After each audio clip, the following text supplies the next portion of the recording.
Parte 2. Así que esto es una misión de búsqueda, pensé.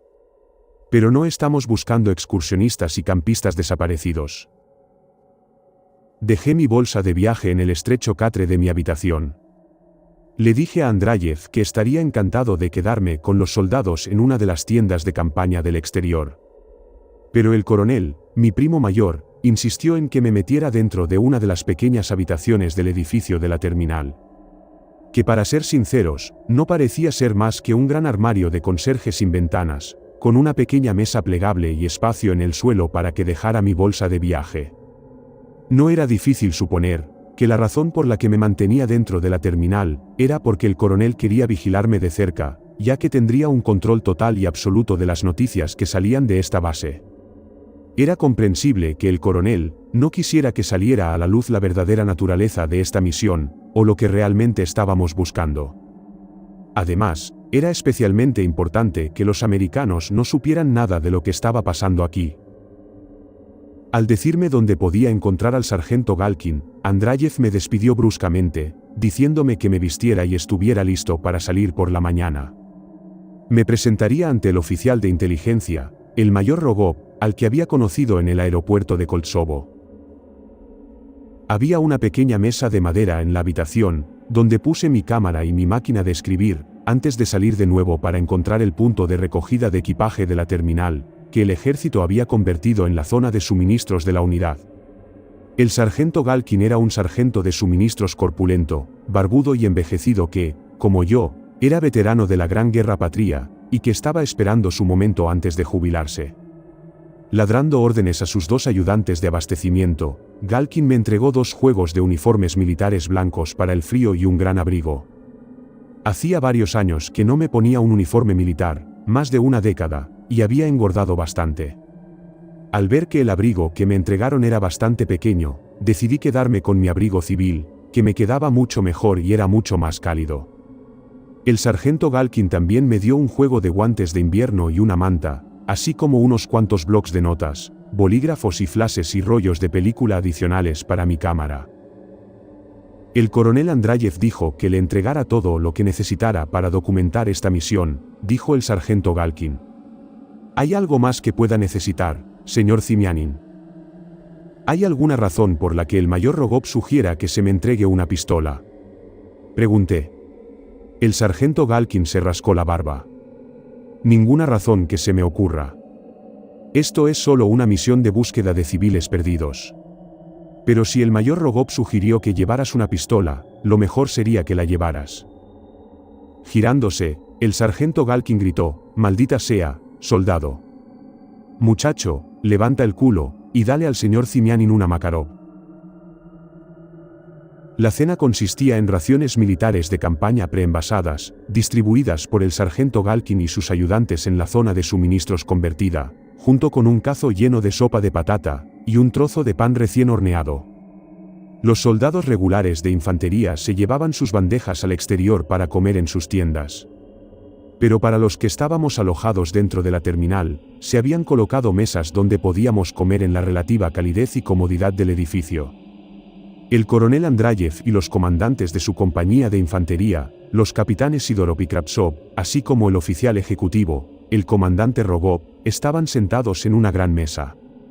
Comían todos las mismas raciones de campaña que los soldados regulares, y aparentemente discutían los últimos detalles de la próxima misión. Durante la cena, descubrí que no era el único civil que se había unido a esta misión. Había otros 2.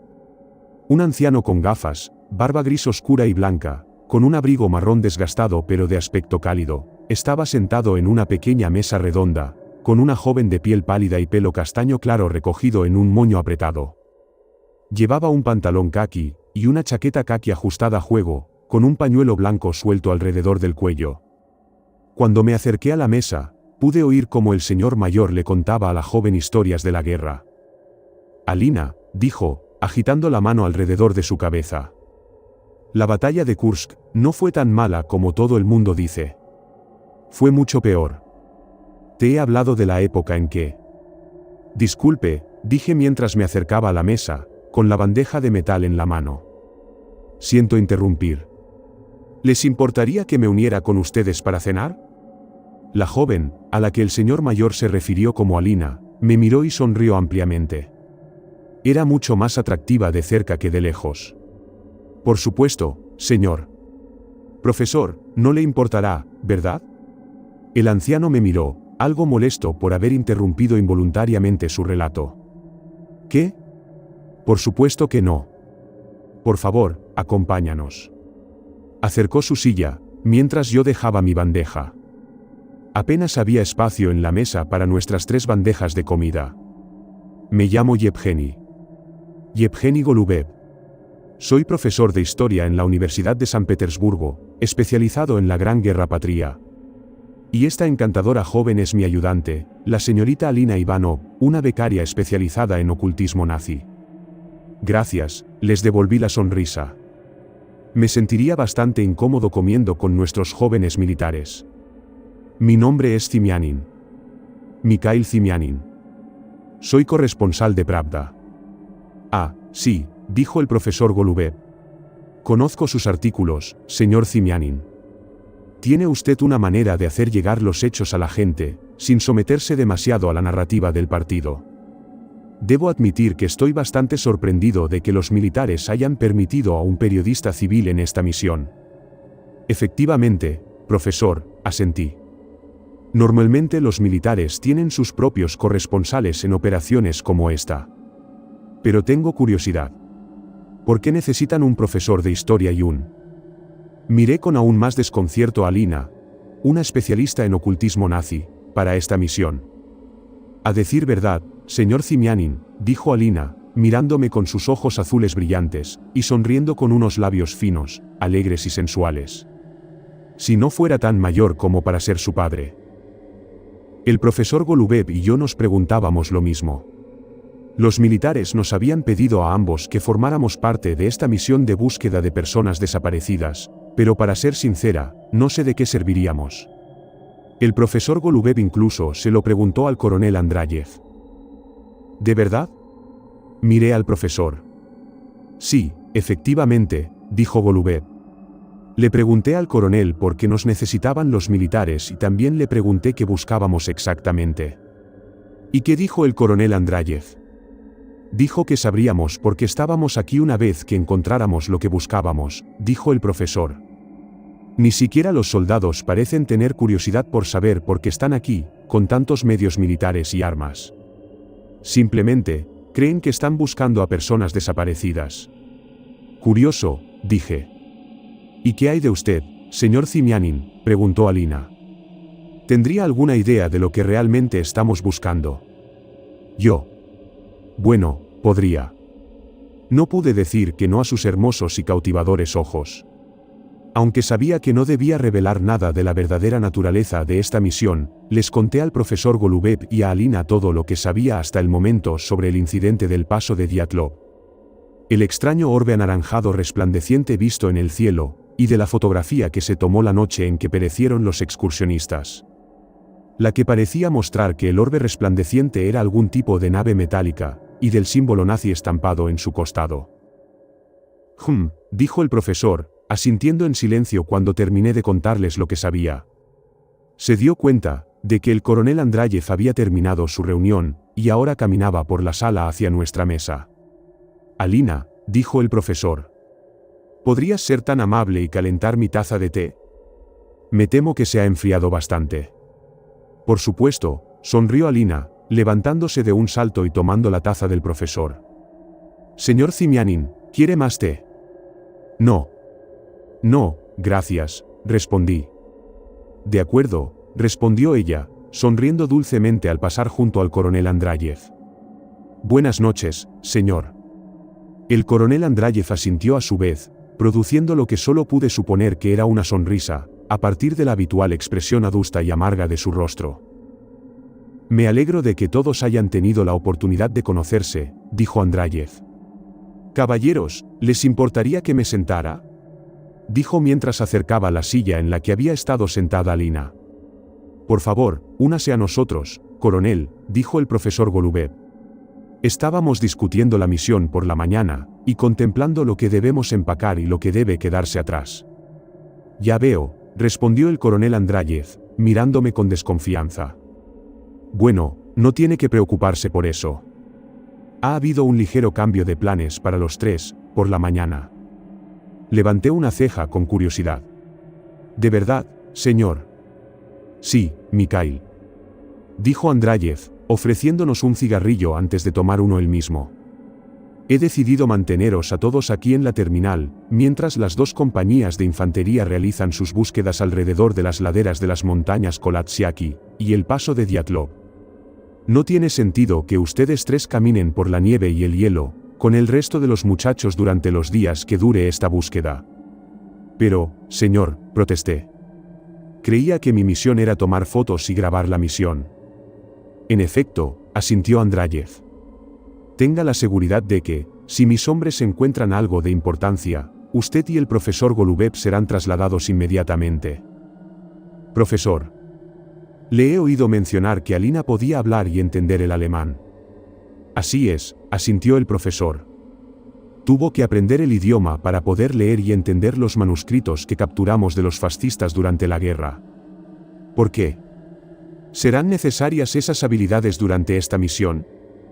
El coronel Andráyev me miró. Con suerte, dijo. Todavía no había salido el sol cuando me desperté por la mañana, aunque no hubiera servido de nada para evitar el frío que hacía fuera. Me levanté del catre, recordando que la última vez que había dormido en uno, fue en mis años de juventud en el ejército, solo que esta vez me dolían la espalda y el trasero.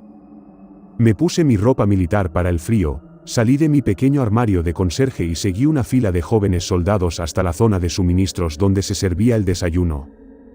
La terminal ya bullía de actividad mientras los soldados se preparaban a sí mismos y a su equipo, encendiendo generadores, calentando motores de vehículos y descongelando las palas de los rotores de los helicópteros, para poder proseguir con su misión. Me senté con el profesor Golubev y Alina, en la misma mesa en la que nos sentamos durante la cena con mi bandeja de huevos, salchichas gordas, un trozo de pan y té caliente. No era mucho, pero estaba caliente y era mucho más preferible que las raciones de campaña. Sin nada que hacer por el momento, todos nos sentamos a observar cómo los sargentos ladraban órdenes, los soldados se ponían en formación, y los primeros vehículos de exploración salían del perímetro del aeropuerto. Egoístamente, agradecí que no saliéramos con ellos porque, aunque el cielo estaba despejado y sin nubes, seguía haciendo mucho frío. El patrón de búsqueda del coronel Andráyev era en realidad bastante sencillo. El capitán Maxim Kravtsov dirigiría su compañía de infantería motorizada de 120 hombres, junto con 4 del equipo de detección radiológica del teniente Orlov, a 50 kilómetros al noroeste del aeropuerto, en dirección al paso de Dyatlov. E iniciaría un patrón de búsqueda en forma de trébol en la zona, y recogería los informes de la población local Mansi. Al parecer, en esta zona es donde se han desvanecido la mayoría de los desaparecidos de principios de año. Mientras tanto, el capitán Sidorov y su compañía de infantería motorizada se desplegarían 50 kilómetros al noreste del aeropuerto, y más lejos del paso de Dyatlov, en una zona más montañosa y boscosa, pero donde se han registrado picos de radiación. El teniente Erlov y el resto del equipo de detección radiológica serían asignados a la unidad de Sidorov. Además, el oficial ejecutivo, el mayor Rogov, también estaría adscrito a la compañía de infantería del capitán Sidorov, aunque el mayor Rogov estaría al mando general de las 2 compañías de infantería, y coordinaría sus movimientos. El coronel Andráyev ordenó que las unidades se alejaran otros 25 kilómetros hasta encontrar lo que buscaba. Por su parte, el coronel Andráyev permanecería en la terminal del aeropuerto, que se había convertido en la base principal de operaciones. Estaría al mando de toda la operación, incluyendo las comunicaciones y la logística. Con él, junto con todos los medios de defensa aérea, comunicaciones, aviación y suministros, el coronel Andráyev también conservaba un pelotón de reserva de fusileros helitransportados, por si acaso. Irónicamente, aunque este esfuerzo militar era varias veces mayor que el realizado el año pasado, todavía no había suficientes hombres ni equipos para registrar eficazmente una zona que podría abarcar varios cientos de kilómetros cuadrados. Pero llevar más tropas a la zona probablemente despertaría una atención que el Kremlin no quería atraer, ya que Estados Unidos y sus aliados de la OTAN tenían ojos y oídos en todas partes. Por lo tanto, se trataría de una búsqueda lenta, tediosa y metódica con los pocos medios que teníamos. A las 7:30 de la mañana del primer día, las dos compañías de infantería habían abandonado la base. Más de 250 soldados en total, junto con sus vehículos de transporte de orugas y de ruedas, mientras dos helicópteros, uno adscrito a cada compañía, realizaban un reconocimiento aéreo. El profesor Golubev, Alina y yo, junto con el coronel Andreyev, nos encontrábamos dentro de la amplia pero abarrotada sala que se había convertido en la sección de comunicaciones. Estábamos escuchando ansiosamente el tráfico de radio y vigilando el movimiento de ambas unidades.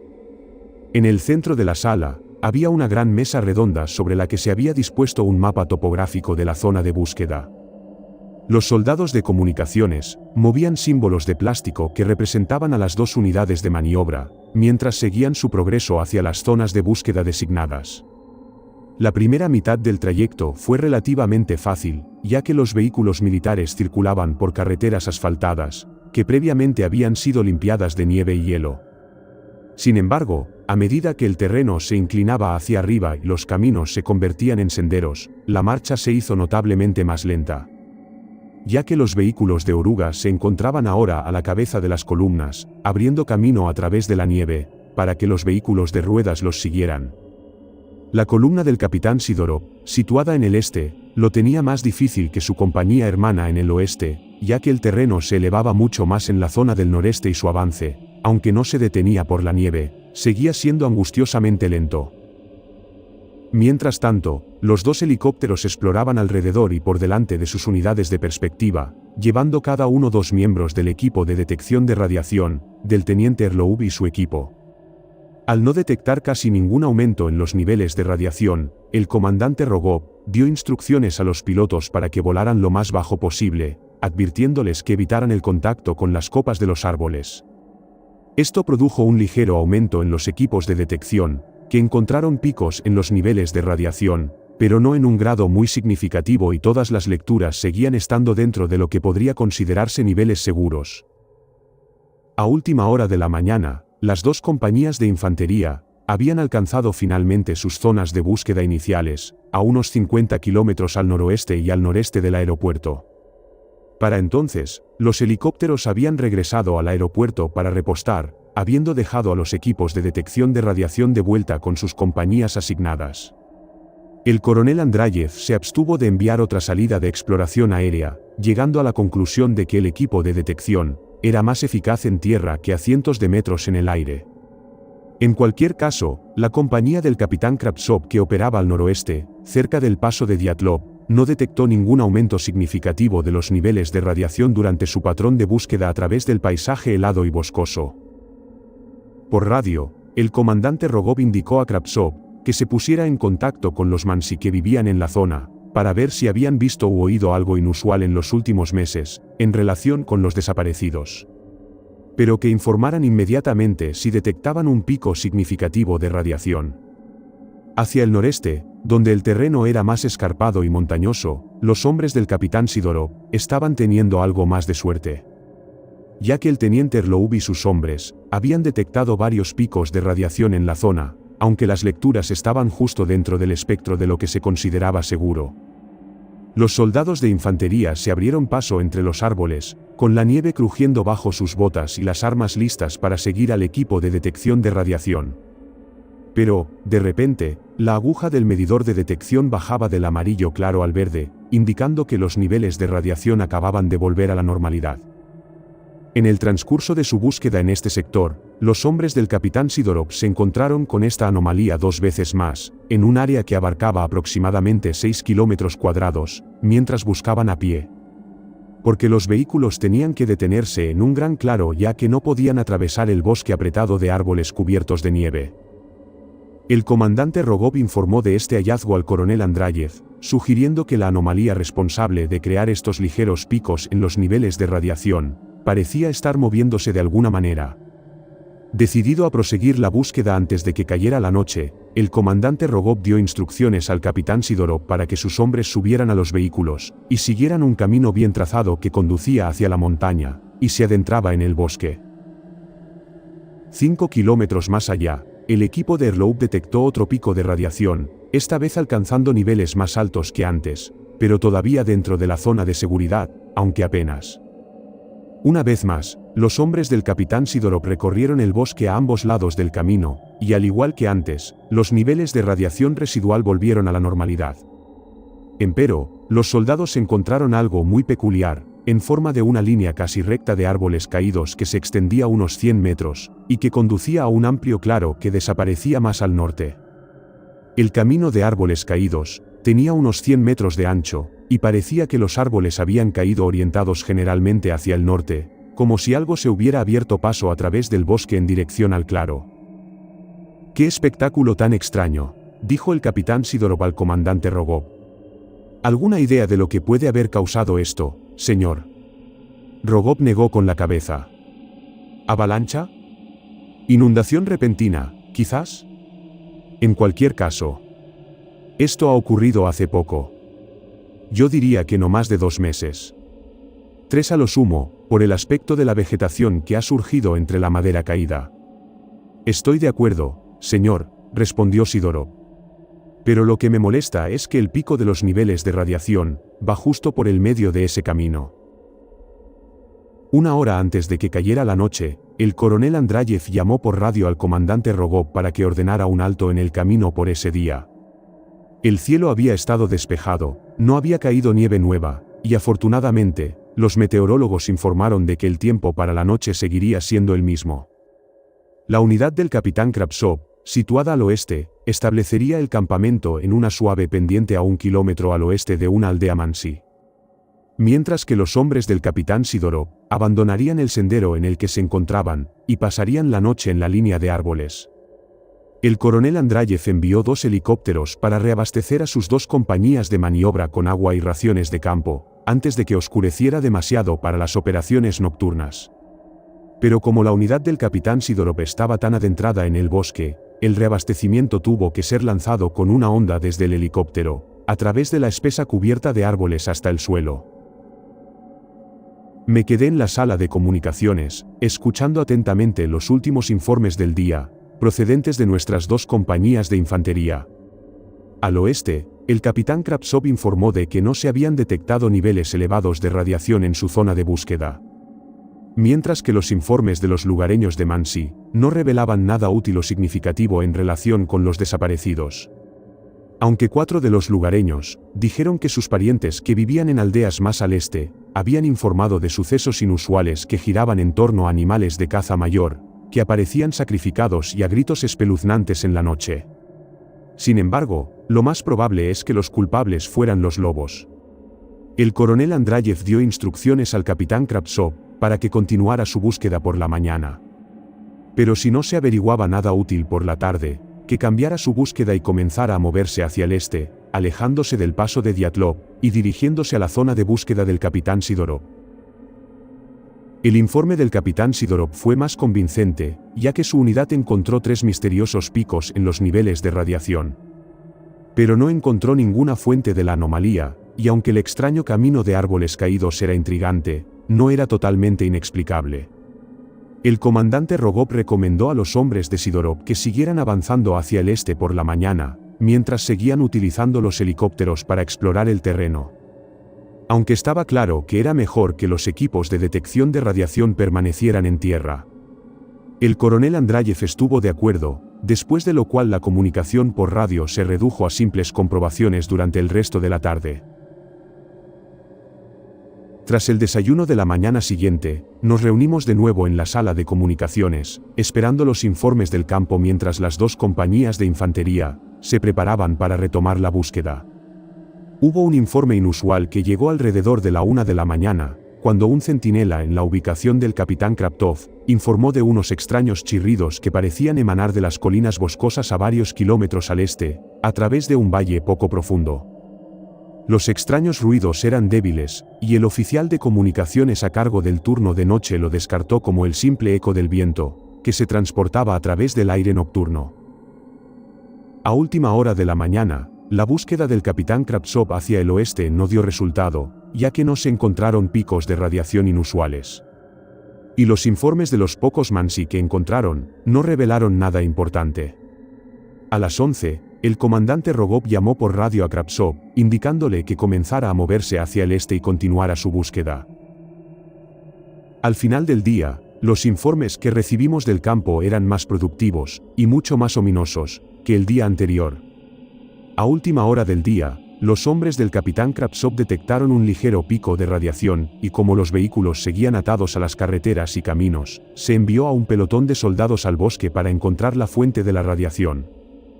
Al cabo de un rato, dieron con una pequeña vivienda mansí, oculta bajo el dosel del bosque. Estaba completamente destruida, el corral improvisado derribado, y los cadáveres destripados de 3 renos esparcidos y medio enterrados en la nieve manchada de rosa. Kravtsov informaría más tarde de que el extraño suceso que ocurrió en esta pequeña granja, probablemente se produjo 1 o 2 meses antes.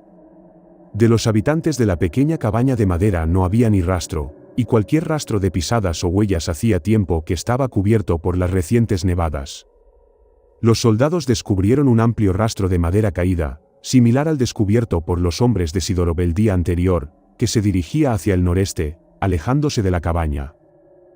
El helicóptero de reconocimiento siguió el rastro de árboles caídos durante unos 6 kilómetros, antes de que desapareciera en una zona más boscosa al pie de una línea de colinas empinadas y cubiertas de nieve. Acampando en ese punto, el capitán Kravtsov duplicó las guardias de centinela para pasar la noche, con la intención de investigar el rastro una vez que volviera a amanecer. Más al este, la unidad del capitán Sidorov se encontró con varios picos de radiación más, uno de los cuales superaba lo que se consideraba seguro, pero todos acabaron volviendo a la normalidad tras ser seguidos durante varios cientos de metros. El helicóptero de reconocimiento había descubierto algo inusual en un valle, a 3 kilómetros al sur de Sidorov, y se pusieron a investigar. Allí, en un amplio claro en la base del valle, descubrieron los cadáveres sacrificados de más de una docena de renos desgarrados. Lo que les ocurrió a los animales había sido bastante reciente, tal vez no más de 1 o 2 semanas, ya que la nieve todavía mostraba débiles huellas, como si los renos hubieran sido expulsados del bosque. Además, unos extraños agujeros en el suelo, como si se hubieran clavado gigantescas lanzas en la nieve y la tierra, parecían rodear a los animales muertos. Estas extrañas huellas en la nieve siguieron a los renos fuera del bosque y alcanzaron a los animales antes de desaparecer de nuevo, a través de otro rastro de madera caída. Los cadáveres de los animales muertos parecían no haber sufrido ningún tipo de depredación por parte de los carroñeros, ya que el teniente Erlov informó de que aquí los niveles de radiación eran máximos. Como el sol empezaba a ponerse, el capitán Sidorov retiró a su unidad de la zona irradiada, con la intención de seguir el rastro al amanecer, dando así por terminada la búsqueda por el segundo día. Había una creciente sensación de emoción dentro de la terminal, ya que se extendía la sensación de que pronto encontraríamos lo que fuera que el coronel Andreyev estaba buscando. A ello se unía, a partes iguales, un profundo sentimiento de temor a que encontráramos lo que el coronel Andreyev estaba buscando. A pesar de las advertencias del coronel Andreyev sobre la difusión de rumores infundados, entre el personal militar estacionado en la terminal, se especulaba que estaban buscando algo más que los cuerpos desaparecidos.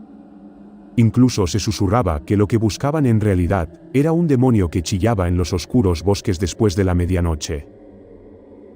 El profesor Golubev, Alina y yo nos encontrábamos sentados de nuevo en nuestra mesa habitual esa noche, sintiéndonos totalmente inútiles, ya que no habíamos hecho nada en los últimos días, excepto escuchar los informes que llegaban de las unidades. Y aunque ahora había menos gente en la terminal, ya que la mayoría de los soldados estaban en la nieve, seguíamos hablando en voz baja pero con entusiasmo sobre lo que creíamos que estaba ocurriendo en el campo. El coronel Andreyev estaba en la otra mesa, al otro lado de la sala, con su oficial de comunicaciones, el especialista en meteorología, los pilotos de los helicópteros y sus jefes de mantenimiento y suministro. Sin duda, discutiendo las operaciones de la mañana siguiente. Cuando terminó su reunión, el coronel Andreyev despidió a sus hombres antes de volver a la sala de comunicaciones. «Disculpe, coronel», dijo Alina, con su voz resonando como una canción. «¿Le gustaría unirse a nosotros para cenar? Estaré encantada de traerle una taza de café caliente». El coronel Andreyev se detuvo y miró a nuestra encantadora joven interna, y yo traté de reprimir una risa mientras Andreyev intentaba producir una sonrisa. Su cara simplemente no funcionaba así, y su sonrisa parecía más bien una mueca. Gracias, señorita Ivanov. Pero debo volver a la sala de comunicaciones. Quizá cuando termine esta operación. Bueno, entonces, continuó Alina. ¿Puedo traerte una bandeja de comida entonces? Me he dado cuenta de que apenas has comido desde anoche. El profesor Golubev la miró con desconfianza, como si pensara, ¿qué pretendes, chica? Es muy amable de su parte ofrecerlo, respondió Andreyev. Quizá más tarde haga que un soldado me traiga un sándwich y un café. Por ahora, se hace bastante tarde para ustedes, y las tropas se retirarán con las primeras luces del día. Deberían descansar un poco. Espero que estén en la sala de comunicaciones a primera hora de la mañana. Una cosa más, coronel, insistió Alina, mientras el coronel Andreyev se daba la vuelta para marcharse. Para mi sorpresa, Andreyev se giró de nuevo y sonrió, aunque claramente intentaba ocultar una expresión de perturbación en su rostro. Sí, señorita Ivanov. ¿Hay algo más que pueda hacer por usted? Coronel, comenzó. ¿Qué estamos buscando exactamente? ¿Por qué el profesor y yo estamos realmente aquí? Para mi mayor sorpresa, Andreyev soltó una sonora carcajada mientras miraba a su alrededor, como para ver si había alguien lo suficientemente cerca como para oírle. Creía que el señor Zimianin ya te lo había dicho. Me miró con severidad. Mi primo pequeño nunca fue bueno guardando secretos, ¿verdad, Mikhail? Mirando hacia el profesor y Alina, sin que la expresión severa abandonara su rostro, Andreyev dijo, espero que vosotros dos hagáis un mejor trabajo. Créanme, cuando encontremos lo que busco, ustedes y el profesor Golubev serán los primeros en saberlo. Buenas noches, dijo mientras se daba la vuelta y se alejaba. En efecto, es un psicópata, dijo el profesor Golubev, cuando el coronel Andreyev estaba lo suficientemente lejos como para no escuchar. Eran poco más de las 5:30 de la mañana, cuando me despertó un frenético golpeteo en la puerta de mi armario de conserjería. Me levanté enseguida, al oír el ruido de la conmoción que venía de fuera. Me puse unos pantalones y abrí la puerta para ver a Alina y al profesor Golubev de pie fuera, vestidos con la ropa de frío del ejército. Detrás de ellos, unos soldados de aspecto somnoliento se dirigían a sus puestos de trabajo. Antes de que pudiera pronunciar nada, Alina dijo con entusiasmo, vístete con tu ropa para el frío, señor Zimianin. El coronel Andreyev no mintió. Esta mañana han encontrado algo enterrado en la nieve, y hemos sido los primeros en saberlo. Su primo nos dijo que fuéramos a buscarle y que le dijéramos que trajera su cámara. Despierto al instante por la noticia, me puse mi equipo militar para el frío, y mi chaqueta de invierno civil con rollos de película metidos en los bolsillos. Y en 15 minutos los tres estábamos de pie en el frío de antes del amanecer en la pista, con un helicóptero utilitario ligero calentando sus motores detrás de nosotros.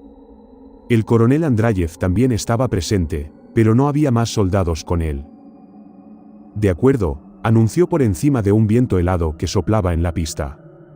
Ahora que estamos solos, puedo contaros lo que ha pasado. Hacia las 3 de esta mañana, los centinelas de la posición del capitán Sidorov informaron de que habían oído un chillido agudo y gutural. Procedía de las colinas situadas a unos 3 kilómetros al sur de su posición, seguido del sonido de árboles derribados.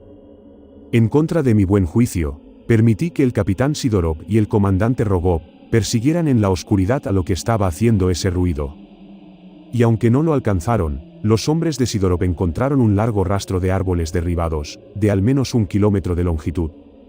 Los árboles parecen estar carbonizados, y hay una profunda hendidura en el suelo, como si algo se hubiera estrellado allí desde una gran altura.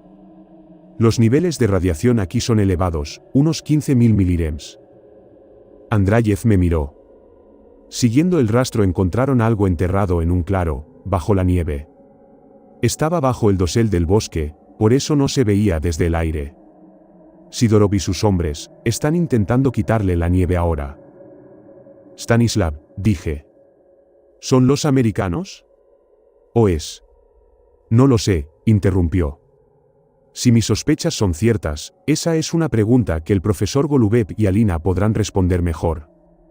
Tú, Mikhail, estarás allí para documentarlo todo. Habrá 1 hora de vuelo desde aquí hasta el lugar donde se encuentra el capitán Sidorov, así que debería amanecer cuando lleguéis allí. Recordad, dijo señalándonos. Aunque hay soldados en el lugar haciendo las excavaciones, solo deben informar de sus hallazgos al comandante Rogov o a mí personalmente. No se discutirá nada con nadie más, y no se tomarán notas. Solo fotos.